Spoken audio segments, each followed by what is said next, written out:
Bienvenidos nuevamente chicos y chicas de Integra. Hoy vamos a hablar sobre el derecho a la educación.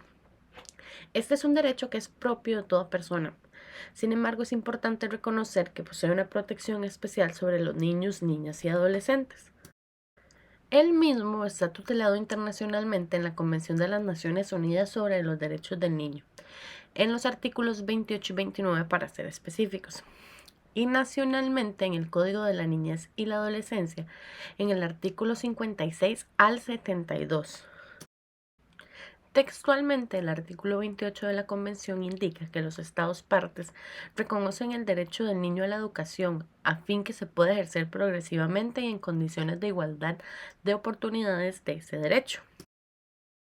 El artículo 29 resumidamente indica que la educación debe de estar orientada al desarrollo de la personalidad, respeto, protección del ambiente y el desarrollo saludable como individuo de los niños, niñas y adolescentes.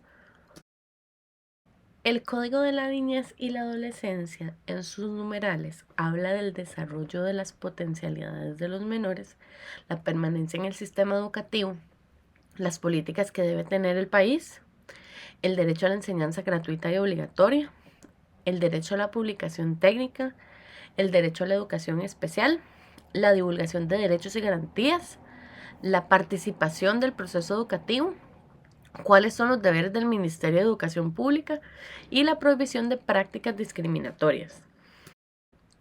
El derecho a la educación es parte de los derechos denominados como derechos sociales fundamentales. Estos son creados para favorecer al titular, en este caso los menores de edad, y deben ser brindados por el Estado.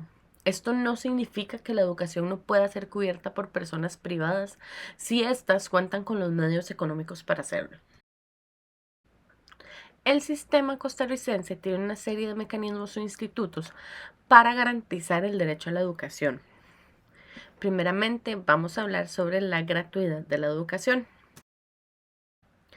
El artículo 78 de la Constitución Política establece que la educación preescolar, general básica y diversificada son obligatorios, deben darse en el sistema público, gratuitas y costeadas por la nación. Esto ha sido determinante para el fomento de la igualdad entre los ciudadanos costarricenses, ya que este principio evita cualquier discriminación por motivos socioeconómicos.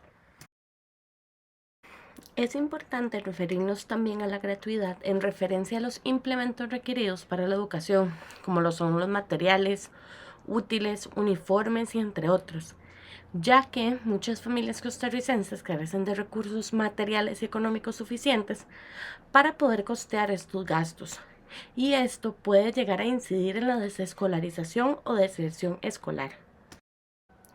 Es por esto que el Estado costarricense también debe implementar mecanismos de colaboración y subvención con la finalidad de evitar al máximo posible que la carencia de estos implementos impida el ingreso de un niño, niña o adolescente a la escuela o colegio. Para esto, un sistema adecuado de becas resulta indispensable para asegurar este principio constitucional. Lo contrario implicaría su no satisfacción. Es importante mencionar la Ley de Creación del Fondo Nacional de Becas, que de alguna forma intenta cumplir con esta obligación del Estado. No obstante, es importante reconocer que aún se está lejos de generalizar el acceso a estas becas. El Estado debe proveer al sistema educativo de mayores recursos que los contemplados por el mismo para cumplir con sus obligaciones. El segundo mecanismo es la obligatoriedad de la educación. Se ha creído generalmente que el obligado es el estudiante y que éste debe necesariamente asistir a la escuela. No obstante, el que realmente está obligado por este principio es el Estado, no solo el Ministerio de Educación, ya que éste debe proveer todas las facilidades para que todos los posibles estudiantes tengan un acceso real a la educación. Una política social eficiente para la protección de este derecho tiene que ser complementada con la participación de una serie de instituciones que tienen competencia y obligaciones en la garantización de la educación, aunque el Ministerio de Educación es quien posee la responsabilidad directa. Esto quiere decir que no se puede dar una protección eficiente a este derecho si el Ministerio de Educación fomenta la deserción.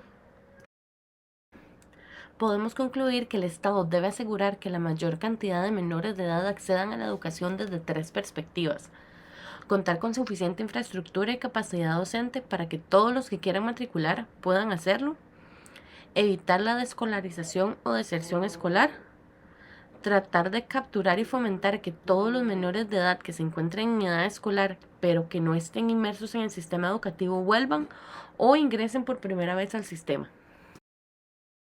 El derecho a la igualdad, a no ser discriminado, y el derecho a la educación. En protección y respeto del principio de igualdad y no discriminación, la legislación educativa costarricense debe regular y valorar las diferencias de los estudiantes, plantando metodologías, programas, infraestructura y etcétera, que se adapten a las necesidades específicas de cada estudiante. Solo así se podría decir que la educación es efectivamente universal. Con esto es importante mencionar el gran avance que significó la aprobación de la Ley de Igualdad de Oportunidades para las personas con discapacidad. Esta permite brindar iguales oportunidades, en este caso para desarrollarse educativamente. También es importante mencionar que dicha regulación debe reflejarse en políticas claras y que se ajusten a la realidad del respeto por esta normativa. Y continuando con el respeto del derecho a la igualdad, este no solo basa el respeto y la tutela por parte de la enseñanza pública, sino que también toma en cuenta la enseñanza privada. Esta no puede establecer límites discriminatorios para su ingreso o que pretenda favorecer a un grupo determinado de menores de edad, ya que estas instituciones también cumplen un fin público. Los centros educativos privados pueden tener sus propios principios sin que estos se impongan como una razón de discriminación para el ingreso o permanencia en el mismo. Por ejemplo, en el caso de un examen de admisión, si el colegio ha establecido una prioridad a los alumnos o familiares que comparten sus principios en este proceso de admisión, este sería un criterio discriminatorio. El hacer alusión a los principios personales como parámetro para fijar o enseñar al estudiante, de alguna manera se puede estar discriminando a aquellos menores de edad que no creen en estos principios o no provienen de familias que los comparten, por lo que se puede concluir que si bien este no es un límite de ingreso al centro educativo, sí condiciona el mismo o la permanencia en el centro. Por lo tanto, parece importante concluir que la educación debe ser impartida de la manera más neutral posible.